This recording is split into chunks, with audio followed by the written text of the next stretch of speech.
All right. Hey, everybody, and welcome to the Cabin Fever Podcast. It's Brent Bailey, and we're sorting some stuff out here, but it's a great day. It is Friday. Yay! And it is, just a good day. Want to say what's up to everybody all across the country and the world that's listening to us right now on whatever platform you're listening to us on.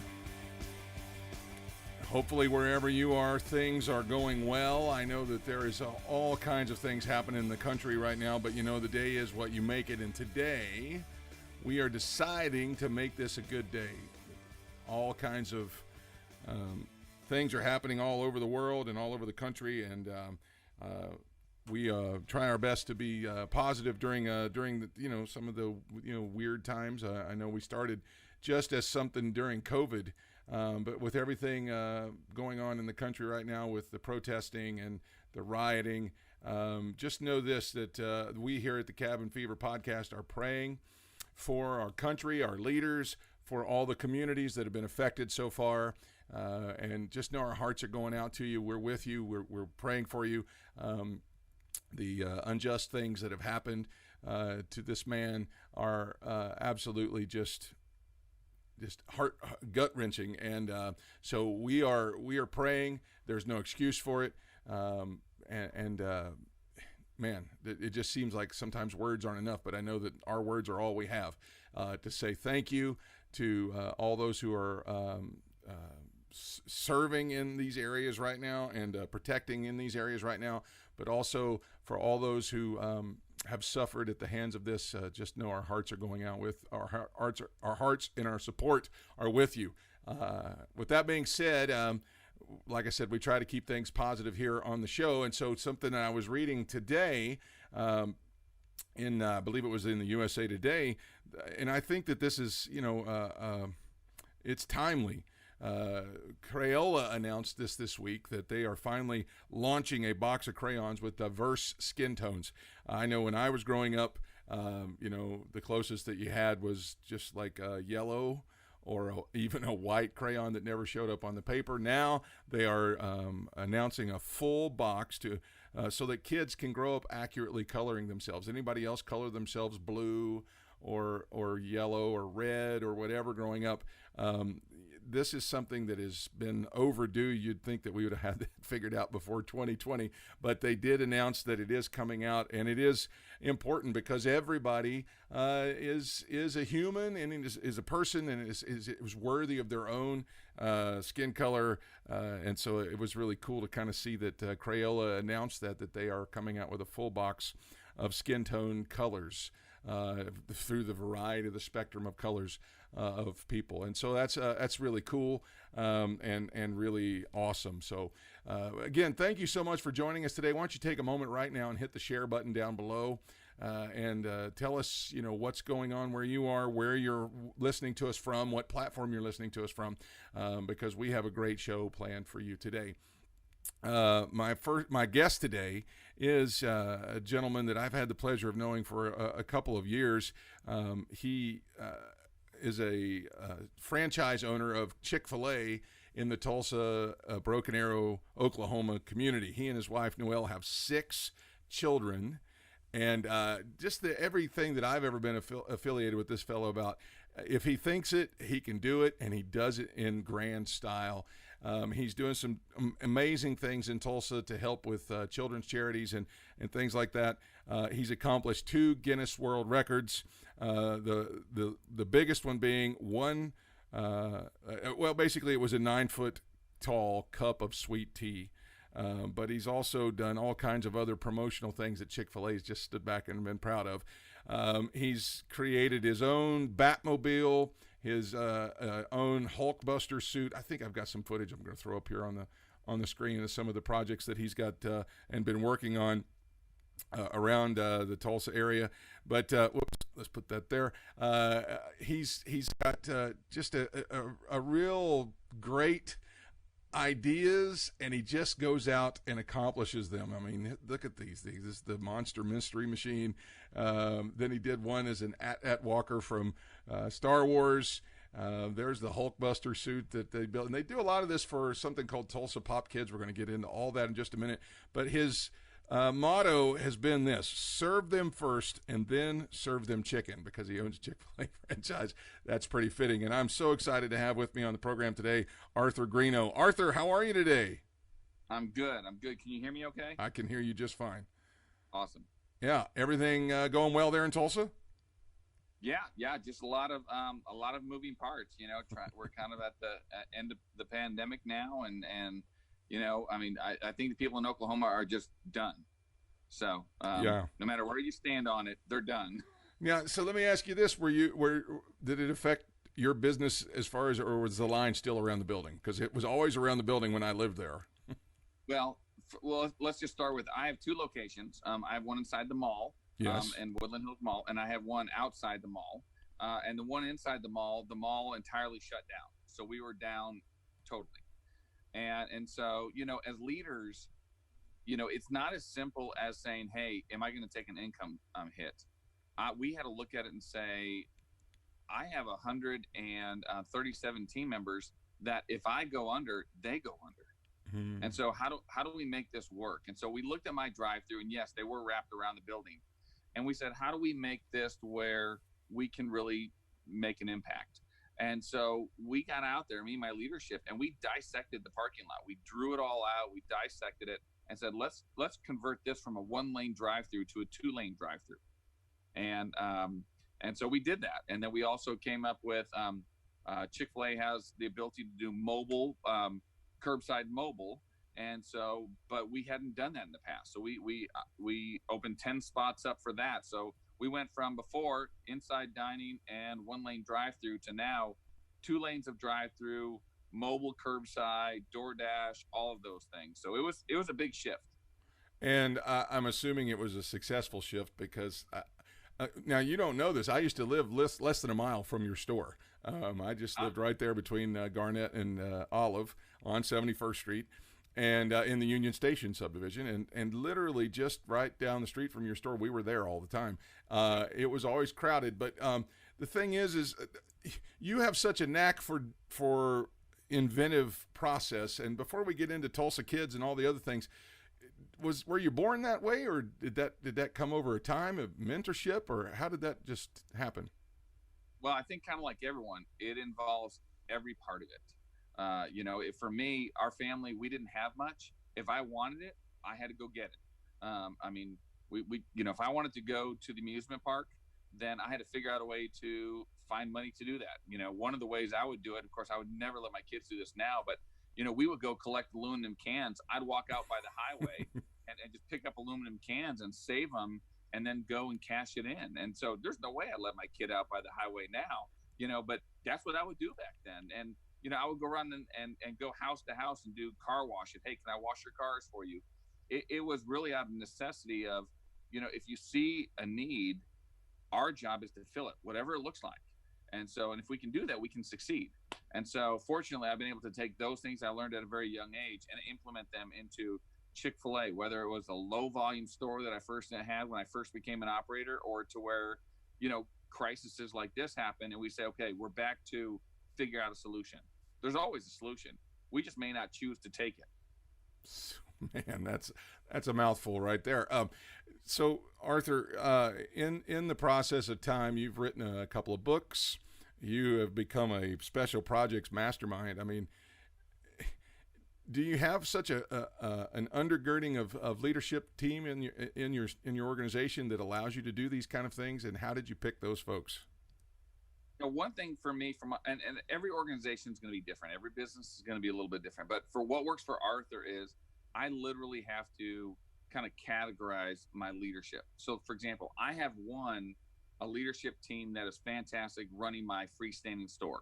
It's a machine. I mean, they get in there, they crank out 220 cars in 1 hour. In our 2-lane drive-through system. There's many pieces. Then I got the mall location. The mall location team needs to operate entirely different. That store is more of a close-knit store. There's the girl that's kind of in charge there is kind of like their mom, and she behaves that way, very protective. And so, but then when I get involved with Tulsa Pop Kids and other things, we have different personalities to deal with. Believe it or not, I'm not the most creative guy in the room, and I try not to be. But when I see the opportunity, I will do what others won't. Is I'll grab that opportunity and run with it. And then people are looking at me going, like the Batmobile. I don't know how to build a Batmobile, but I know how to find the guys that do. And so I went and bought the shell and got them inspired. And even today, we're actually moving the Batmobile for a display we're doing.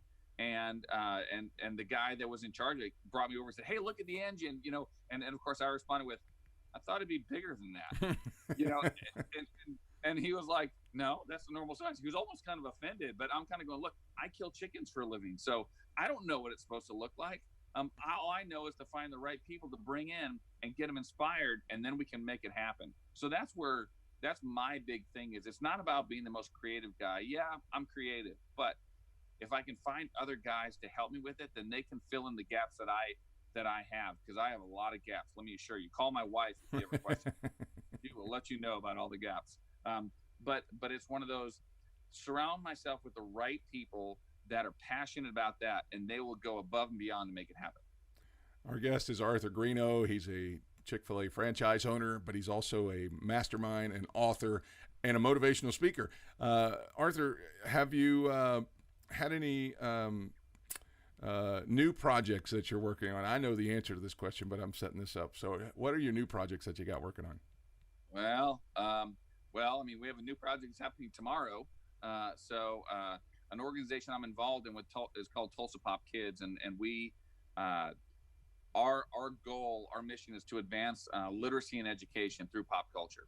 So we will assist schools or children's hospitals with graphic novels or comic books, while bringing in pop culture, while bringing in Batman, while bringing in Back to the Future, whatever it may be, because the goal is to inspire them to learn, whether it's just reading or whether it's other pieces. And so, we had just somebody granted us a piece of property and said, "Hey, can you help us take care of this piece of property?" So it was a win-win. And so then when COVID happened, we said, well, a lot of the Comic-Cons and things like that are all shutting down. What can we do that'll be fun and engaging? And so somebody actually said, and this was not my idea. In fact, I didn't like it. They said, "Let's do a drive-through." I was like, "Oh my gosh, a drive-through, that sounds just lame, And I mean, it was my fault because we're having this conversation. And then they said, "Well, we can't do it anyway because, there's no way to pull in at this point and then just leave." And I was like, "Well, there's another gate over there. I don't know if you guys have seen it. We can cut that gate open and we can remove this gate over here and we can make this a really cool experience." And then, of course, then they're like, "Well, then do it." And I was like, "Oh, crud, here we go." So that's what we created. And so we actually have a nice drive-through experience where they'll go through Jurassic Park area and then an old Western town, and they'll have all the Avengers there and a whole Star Wars area. And then we get into monster cars and Batmobiles and Herbie and the DeLorean and all those things like that. So, it was my fault, but there is a team of people. Even now, they're out here with me and they're taking care of all the components that they're passionate about. So my job is to help make sure they have the tools to do their job. All right. So the new thing that I just saw that you were doing in the midst of this is the Star Wars trading post. Now you're converting a building into something that looks like something straight out of Star Wars. And I think I'm going to throw it up on the screen here. Yes. So that is, so I do like Star Wars, but we wanted to have something here that when people donate the comic books, because when they donate the comic books, we'll take the comic books and graphic novels, we'll clean them up, make sure they're age appropriate, because believe me, there's some very inappropriate. Yeah, right. Holy moly. And then we'll recycle those and go to the children's hospital or to the schools and help them get excited, or to the bookmobiles or whatever it may be. And so we needed a good place for them to drop stuff off. So we started having a conversation about it. Well, I was actually at a convention once and I was watching these Jawas. If you're a Star Wars guy, you know what a Jawa is, right? They're the freaky little hooded creatures, right? Right. And so these Jawas were going around and trading kids with all kinds of things. So I actually gave them a whole bunch of Tulsa Pop Kids pins, like just little itty bitty little pins. And so they started going out and trading, and they wouldn't take any cash. And you should have seen these kids. Their eyes would light up. They would run to mom and start digging through her purse, throwing stuff everywhere. And they'd come over and say, "Hey, here's a paper clip." for this pin. And of course, the Jawas don't care. They're doing it to engage with these kids. So we said, what if we made a Star Wars trading post here at Persimmon Hollow, so that when we're doing our work days, we can have the Jawas man it, and the kids can come and they can all they do is trade. I was like, if I was a kid, I would never forget that moment when I walked in, with an old toy or whatever it is, and you trade with the Jawa, whether it's cool or not, I don't know, but the whole place will look like a Disney theme park, and we're the outside is pretty much there. So I was going to say, it's a very Disney-esque. The pictures that I've been able to pull down online and look at, it's a very Disney feel there to it. Where do you get your motivation to do these kind of things? Honestly, it all stems from how do we serve others, and we can go out and serve others, but I like to make it fun. I mean, because if you're not having fun doing something, it won't last long. You'll just do it, and then you're like, okay, I'm done. But so we looked at some of these things that, okay, how do we make this where it's just energizing, and that we can bring excitement, and then we say, okay, what can't we do, and then we say, let's do that. And so literally it's let's figure out what we're not able to do, and let's figure out how to make that happen, because there's a lot of people out there that can just make things happen, but yet if they're not amazing, they're not going to be remarked about. And at Chick-fil-A, we actually talked about, are things remarkable? Are they things that we're going to remark about? And so we'll use that phrase all the time, is it remarkable? And when people are sharing and posting and talk about, those are the things that are remarkable. And those are the things that are going to inspire others to say, hey, I want to go to Tulsa to see this Jawa trading post. That's probably illegal, and they'll probably get shut down at some point from Disney. But yet it's just a project of ours. We're not trying to compete with anyone. We're trying to make a difference in kids' lives. Mm-hmm. And so, and really for us as business leaders, it's how do we make a difference in everyone's lives? Whether it's our drive-through for COVID, whether it's what we're doing in the community, whether it's with Tulsa Pop Kids, whatever it may be. Okay, so let's shift gears just a little bit and talk about your books. You've written 2 books, and I'm just going to call it what it is. When I first met you, I did not think author when I first met Arthur, but you found a motivation and wrote 2 great books that are actually people are the reviews that I've read about both of them are outstanding. Let's talk about that for just a minute. Where did you find your motivation to start writing? Well, it's a process we put in place, and so for me, my first book, Dysfunctional Inspiration, is really kind of my autobiography. I had a lot of people, especially in the Tulsa area. People need to understand that for me, I lived in Tulsa since 10th grade. When I finally moved to Tulsa, that was my 9th school to go to. We had bounced around a lot, and so I had worked here for a while. I went to school here, and then of course I got involved with Chick-fil-A. Well, a lot of people look at me and go, "Well, that's Arthur Greeno. He was, he had a silver spoon in his mouth. He had it all." No, I didn't. I didn't have it all, and I wanted them to know, hey, I grew up 2 miles down the road. My mom was an alcoholic. My dad wasn't in the picture, and I had to make choices on how I wanted things to be. And so I wrote that book really for my team. Like I said, I had about 137 employees, and it is a restaurant, so I'm constantly turning people over. But one of the first things they get when they work for me is a copy of my book. I don't require them to read it, but I wanted them to know, you know what? If your parents are going through a divorce, Arthur gets it. If you may be struggling financially, so Arthur gets it. And so that's why I wrote that book, because I wanted to be able to share with them, here's my impact. And so for me, it's small because it's really with my team. But then I do have, when I go and do speaking and other stuff, people find out about it and say, hey, can I get a copy of your book, or can I get my business 20 copies or 100 or whatever? And I do funnel the way I look at finances for us is I make a living killing chickens. That's how I make a living, with Chick-fil-A. Everything else I do all funnels back into the community. It goes into Tulsa Pop Kids or the Little Lighthouse or many other fundraising, things I'm involved with. All of my funds go back into how do we make a difference in the community. And so then that's kind of what God told me to do. And that's how me and my family, that's how we do the finances. All right, so that brings me to another question. Going back to some of these really unusual projects, I know that when you did the Batmobile, you opened it up if anybody'd like to be involved in this. Yeah. And that's the question: is where, because some people may be asking, how are you doing this? How are you paying for it? Or how do I get involved if I want to help you do some of those projects? Well, I mean, if you can turn a wrench, yeah, we could use you. You know, you have to be careful about that because you don't want to, as some of the guys said, Arthur, don't just go out there and tell all your friends to come here because we don't want this, you know, some people showing up like that monster machine I bought, the big Scooby-Doo thing that we were talking about earlier.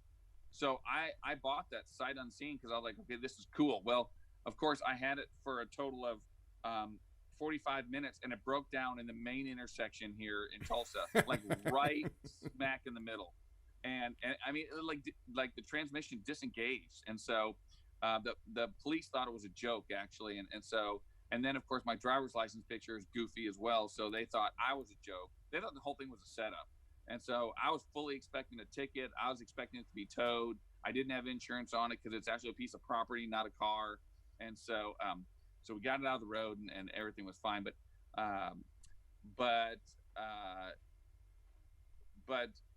like that thing, when it was put together all kinds of crazy ways. There's actually some things that are fastened by rope. So so my Batman team said, okay, you're not driving this ever again, Arthur, not until we get a hold of this. So I'm banished from it apparently. But it looks cool, and it's hilarious looking. But so when I'm doing these projects, for me, it's what we look at it is, how do we give other people an opportunity to be excited about it? Yeah. Some of it could be that they come in and they just want to be there to help us move it. Or some people may come in and say, hey, I can help build it. Or some people may say, you know what, I don't have time for that, but I would love to financially help you. And so we'll set all that up anyway. I mean, the Batmobile, we're building the Batmobile, and then we're going to donate that to Tulsa Pop Kids so that they can deliver comics and go to schools and go to PTA functions. Because let's think about it. These kids are coming home from school and they're saying to mom and dad, hey, let's go to the book fair. And they may go, nah, well, I don't know. They may say yes, they may say no. But then you turn around and say, there's going to be a 1989 Batmobile there. And there's going to be a lot of folks that were like, hey, you know, I'm good, I don't need to go, to what? Like grown adults. They're more interested in seeing the Batmobile than they are about the literacy part. But it doesn't matter to us. Our job is to get them there. Give them comics, get them involved with the school. And so that's why we have a Batmobile. But that's kind of what we do. Tulsa Pop Kids does have a website, and they have partnerships, opportunities available that if somebody wants to join in. That's why when people ask me about some of the stuff I'm doing, like, it's not just me. I'm just one of the guys that says, hey, let's glue these parts together, and these parts all look different. And but what opportunity can we have for others to change the world? Our guest is Arthur Greeno, one of the most engaging human beings I've ever had the pleasure of meeting and knowing. Let's talk about your world records, and then we'll wrap it up. You've got 2, right? I did. Well, I don't have them anymore, but I did. Oh, you did? Okay. So the first one was the world's largest lemonade, and I think that's what's on the screen behind you there, right? That is. Well, actually, I did a giant hand spun milkshake before that, but we didn't know what we were doing, and so then we turned around. And we really didn't. We didn't know how the process worked, and that's how you learn, right? So, but that did make it in Ripley's Believe It or Not book. But then we went ahead and set a Guinness World Record for the world's largest lemonade, and jumped into that. We were able to accomplish that. Then China beat us, and they made some weird blueberry honey drink, and so I guess they had to compete with us for that. So I was just going to make a bigger lemonade, and the Guinness Book of World Record people said, "Nah, why don't you do something different?" So we made a giant sweet tea, a Chick-Fil-A sweet tea, and we did it per recipe from Chick-Fil-A. We had to do the same thing with lemonade, and we made that one 1,170 gallons, I believe. Oh my gosh! And 9 feet tall or something like that. I'm sorry? It was like 9 feet tall or something like that? Yeah, it was. And so the funny thing is that when we get done with this, after we make this, we normally will pour everything into gallon jugs, and we'll auction it off or sell it off, and we'll donate to a charity. And we couldn't move all the tea. We had so much tea. And so we left it there overnight, and I said, hey, I'll finish cleaning it up in the morning.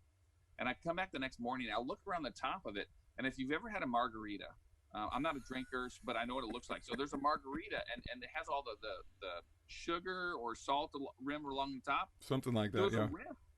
Yeah, there was this rim along the top. And I was like, what is that? It was bees.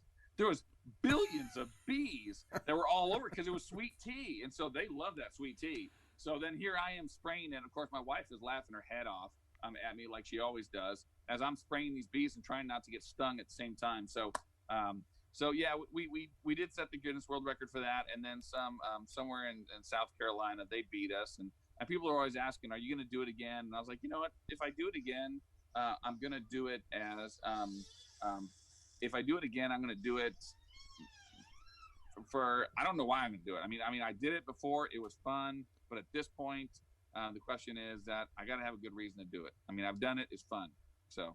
That's so cool. Arthur, I just want to say thanks for coming and being with me on the show today. Before we let you just get out of here, is there anything inspiring or encouraging you'd say to the people right now as they're rebuilding their lives after COVID? You know, one of the things I just want to touch on is that we need to never forget that we have the ability to change the world. So many of us feel that what I say doesn't matter, what I do doesn't matter. Have you ever slept in a room with a mosquito? If you ever slept in a room with a mosquito and that thing is flying around your ear, it will keep you up all night. That itty bitty little mosquito. Yeah. If that mosquito has the ability to change your day, think of the opportunity that you have to change your world. So don't ever think you're too small. Don't ever think that you don't have an opportunity. Use what you have and change the world. Awesome. Arthur Greeno, everybody, of the Chick-Fil-A in Tulsa, Oklahoma. Also, Tulsa Pop Kids. If you'd like to get more information from Arthur on any of his projects that he's got going on, you can sure reach out to him via social media right there at Arthur Greeno on Facebook and Twitter. And he also does have some stuff on YouTube as well. Or you can go to arthurgreeno.com, and he can sure find a place for you in some of the things that he's doing. Arthur, thank you so much for being with me today. Go out and have a great rest of your day. Thank you. All right, that's Arthur Greeno, everybody, of Chick-Fil-A in Oklahoma. All right, as we wrap up today's program, my thanks again to him and for all the stuff on his team and everything that they're doing out there. I do want to just say right quick, just discussing some of the things as we were opening up the show of everything that's going on in the country right now. It was a travesty what happened to Mr. Floyd. We are really, our hearts go out to his family. And there is no place for that in this country. We just got done talking to a gentleman who who talks about making an impact in the world. And no matter where you are, no matter what you're doing, no matter what your race is, right now, take the moment and look at yourself as somebody who can make a difference and stand up for those who can't help, are defenseless. Make a difference in somebody's life. Stand up and help those who can't help themselves or are in a place in their lives where they can't do much about the hand that's been dealt to them. Make a difference. You can do it. Paul encouraged Philemon to no longer look at his, as Philemon's slave, Onesimus. He said, don't look at him no longer as a bondservant, but more than a bondservant, as a beloved brother. Right now, no matter what your stand on this is, there are parts that of our brotherhoods of the human race that are hurting right now, and they need what you have inside of you. You say, I don't know what I have inside of you. That's what Arthur got done telling us. The little bit that you have is more than enough to make an impact in this world, and I want to encourage you to stand up and make a difference today. We love you. God bless you. We pray that you have a great rest of your day. You'll want to join me on Monday's program. Monday, I've got former WWE superstar Marvelous Mark Marrow, who's going to be joining me on the program this Monday. Have a great rest of your weekend, everybody. We love you so much. If you get a chance, get outside and break the cabin fever. Have a great day, everybody.